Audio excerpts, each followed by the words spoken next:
Bonjour à tous. Je crois que en chaque plongeur, il y a un cosmonaute frustré. Et avec la station spatiale ici, on est un petit peu plus proche encore du fantasme. Laurent, tu peux parler. Je peux parler à qui? C'est parti les gars.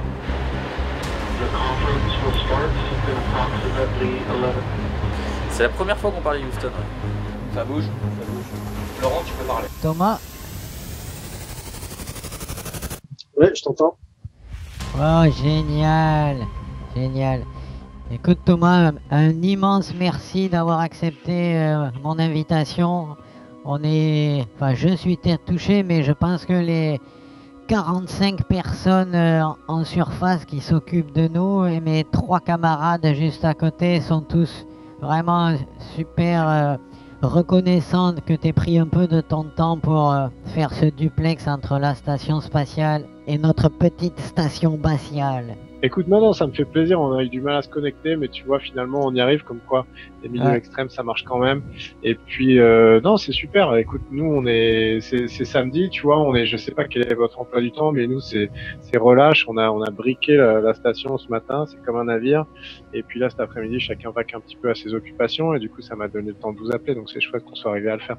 Il y a 1 heure ou 2, on était encore dans l'eau, par 120 mètres de fond.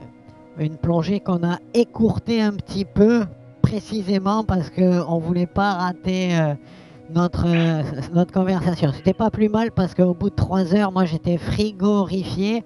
Mon chauffage électrique est tombé en panne.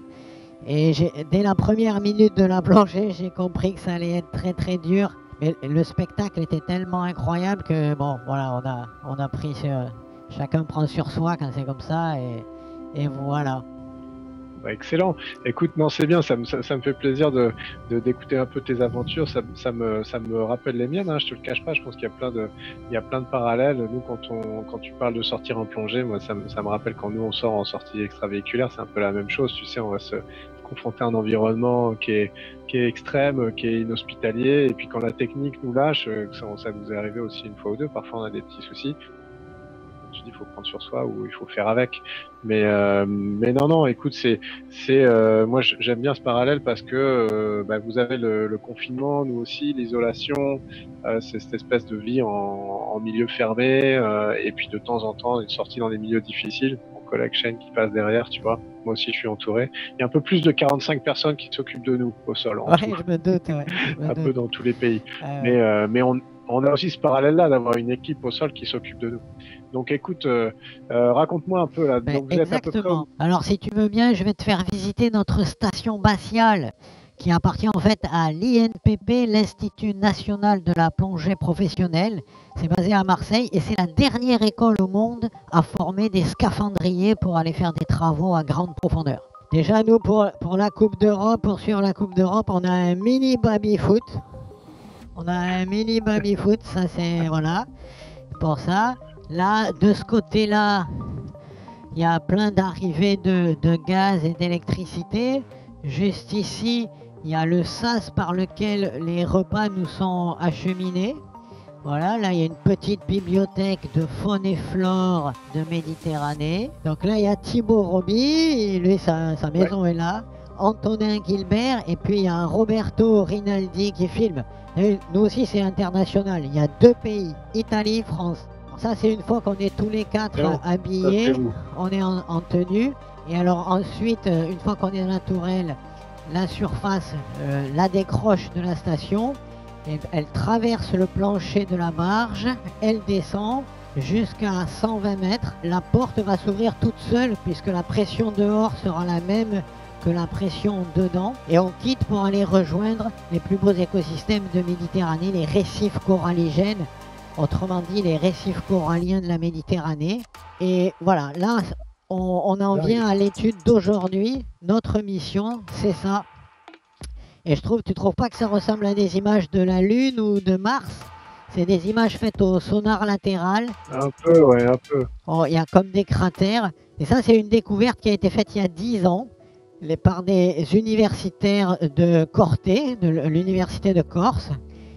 Et ils ont découvert des anneaux des anneaux mystérieux jusqu'à 30 mètres de diamètre, 1 millier d'anneaux inexplicables et uniques au monde. Et au final, on est les premiers à plonger dessus. Et voilà à quoi ça ressemble quand on arrive au fond. Des grands cercles immenses, parfaits. Et évidemment, on est là pour essayer de percer leur mystère, puisqu'il y a eu plein d'hypothèses, mais aucune donnée. On essaie de comprendre leur origine. Et, alors, on fait des travaux presque tous les jours là-dessus. Et c'est vraiment une chance qu'on a d'accéder à ces eaux protégées, parce qu'il ne faut pas oublier que si elles sont menacées, elles sont aussi protégées et qu'elles appartiennent, ces eaux, cette région, au parc naturel marin du Cap Corse et de la Griotte. Si tu avais une théorie, attends, si je t'en pose une de questions impossible à répondre, quelle est ta théorie sur les anneaux du Cap Corse? C'est vrai que quand c'est régulier et quand c'est hyper régulier, on n'a pas l'habitude de voir des choses extrêmement régulières, extrêmement organisées dans la nature. La nature aime bien quand même un petit peu le chaos, les choses qui partent dans tous les sens. Ouais.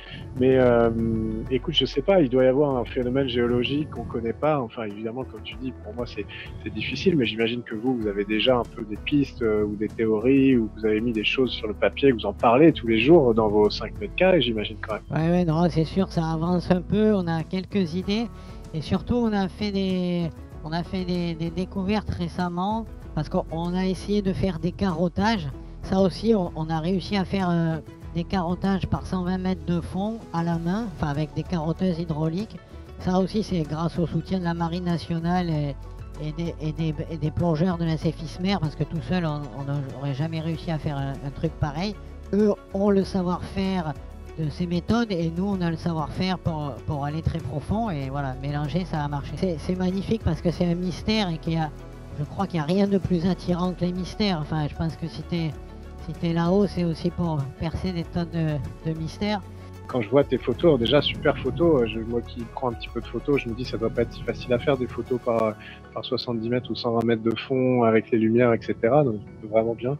Ça, c'est des choses qu'on ne peut pas voir autrement qu'en allant sur place. Et j'aime bien cette idée qu'il faut aller sur place physiquement. Et je pense que tu es bien placé pour... Enfin, j'imagine que tu défends l'idée d'aller dans l'espace, pas qu'avec des robots, quoi. Ouais.